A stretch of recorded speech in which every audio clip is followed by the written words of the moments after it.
बृहस्पतिवार की यह कथा अत्यंत प्राचीन और फलदायी मानी जाती है। प्राचीन काल में एक बड़ा प्रतापी और दानी राजा राज्य करता था। वो अपनी प्रजा का पुत्रवत पालन करता था और हर गुरुवार को भगवान विष्णु का व्रत व पूजन करता था। उसकी रानी अत्यंत रूपवती थी, किंतु स्वभाव से वो बहुत कंजूस और अधार्मिक थी। वह न तो कभी दान पुण्य करती थी और न ही उसे राजा का दान करना अच्छा लगता था। वो हमेशा राजा को दान देने से रोकती और कहती कि इतना धन लुटाने से एक दिन हम कंगाल हो जाएंगे। एक समय की बात है, राजा शिकार खेलने वन में गए हुए थे। महल में रानी और दासी अकेली थी। तभी भगवान बृहस्पति देव एक वृद्ध साधु का रूप धारण कर राजमहल के द्वार पर आए और भिक्षा की याचना की। रानी उस समय अपने कमरे में बैठी श्रृंगार कर रही थी। उसने साधु से कहा, महाराज, मैं इस दान और पुण्य के कार्यों से तंग आ चुकी हूँ। मेरा सारा धन और वैभव समाप्त हो जाए ताकि मैं शांति से रह सकूं और मुझे किसी को कुछ न देना पड़े। साधु रूपी बृहस्पति देव ने रानी को समझाने का प्रयास किया।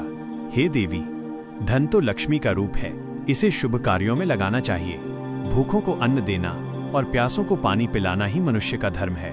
लेकिन रानी अपनी जिद पर अड़ी रही। तब साधु ने कहा, यदि तुम्हारी यही इच्छा है तो जैसा मैं कहता हूँ वैसा ही करो। तुम आने वाले गुरुवार को घर को गोबर से लीपना, अपने केश पीली मिट्टी से धोना, राजा से कहना कि वो उस दिन हजामत बनवाए और रसोई में भोजन बनाकर उसे चूल्हे के पीछे रखना।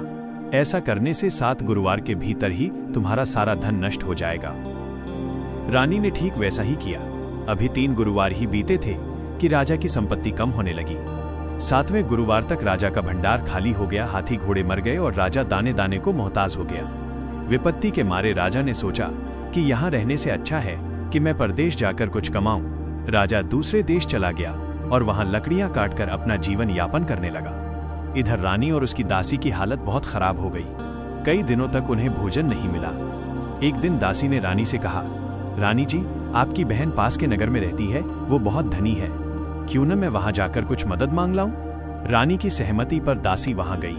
उस दिन गुरुवार था और रानी की बहन कथा सुन रही थी। दासी के बार बार बुलाने पर भी उसने उत्तर नहीं दिया, जिससे दासी को बुरा लगा और वो वापस लौट आई। दासी को दुखी देख साधु महाराज बृहस्पति देव फिर प्रकट हुए। उन्होंने दासी को सारा वृत्तांत समझाया और बताया कि उसकी मालकिन ने ही ये दरिद्रता मांगी थी।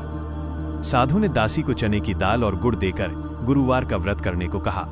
दासी ने बड़ी श्रद्धा से व्रत किया और कथा सुनी।